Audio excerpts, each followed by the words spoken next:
ठीक है। तो ये हम इस तरह लगाएंगे, ये टावर्स का फोल्डिंग है, मैं आप लोग की तरह करता हूँ, समझ गए। तो ये हो गया एक फ्लिप, इसको टाइट करना है। स्पानर को यहाँ से इस उंगली के साथ लगा के ऐसे यूज़ कर सकते हैं, ठीक है। तो ये हो गया ये चीज़। अभी इसी चीज़ को अगर आप फॉर एग्ज़ाम्पल एक चीज़ है, आपके पास नीचे से सपोर्ट नहीं है, जिस तरह टू बोर्ड हम लगाते हैं, तो टू बोर्ड के लिए आप गार्ड रेल से सपोर्ट लेंगे। तो जो पंच बोलते हैं हम पंच बोलते हैं उसको, पंचान बोलते हैं। तो पंचान अगर आपके पास नीचे से कोई सपोर्ट है, रनर है, यानी यहाँ से आपने यहाँ टू बोर्ड को सपोर्ट करना है, तो फिर आप जो है ना इसको वैसे जैसे मैंने बताया वैसे यूज़ कर सकते हैं। अगर आप ऊपर से हैंग करेंगे तो हैंग के लिए हमेशा आपने फ्लिप ऊपर करना है।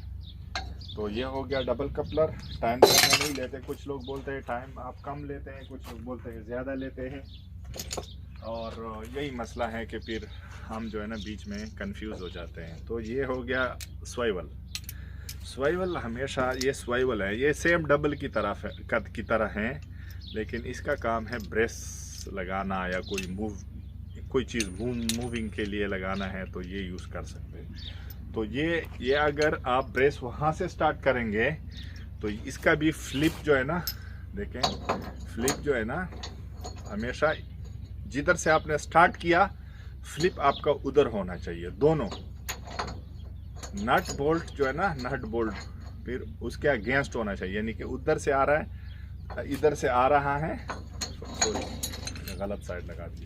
तो ये देखे ना, अभी मेरा ब्रेस कहाँ से आ रहा है, नीचे से आ रहा है। ये इसका फोल्डर के लिए उनका सान ब्रेस लगाई नो, ब्रेस लगाओ दे पारा क्लम पसरंगे लगाओ। ये दोनों पश्तो में भी बोलना पड़ेगा क्योंकि मैं पठान भाइयों के लिए आया था, तो अभी मेरे से वो चीज़ जो है ना उर्दू में कन्वर्ट हो गई टोटली। तो वो डबल कपलर के बारे में फिर आप तास्तवाएँ।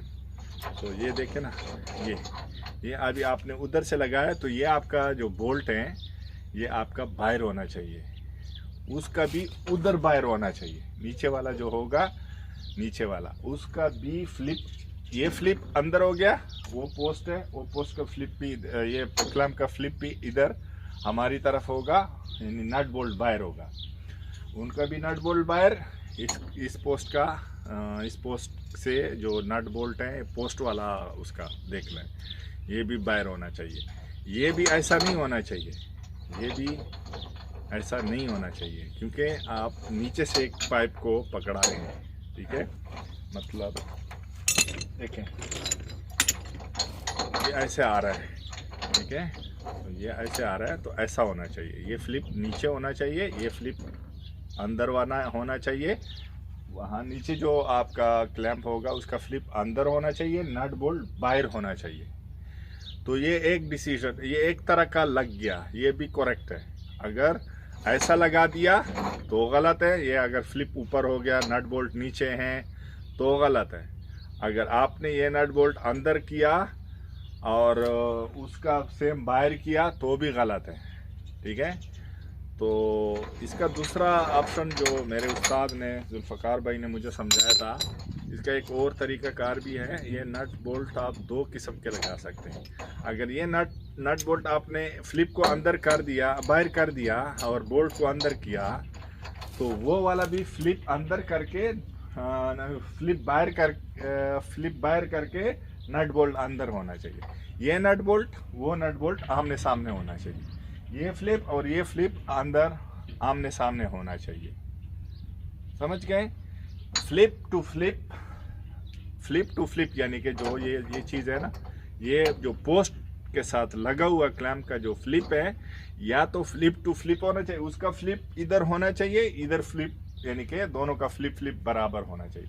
अगर नट है तो नट दोनों का अंदर होना चाहिए, फ्लिप बाहर होना चाहिए। यानी फॉर एग्जांपल ये फ्लिप बाहर है, उसका भी फ्लिप बाहर होना चाहिए। अगर इनका नट बोल्ट बाहर है, उसका भी नट बोल्ट बाहर होना चाहिए। अगर आप मेरी बात को समझ गए होंगे, तो ये कोई किसी को नहीं बताता, ये बहुत टेक्निकल चीज़ है, और ये मैं इसलिए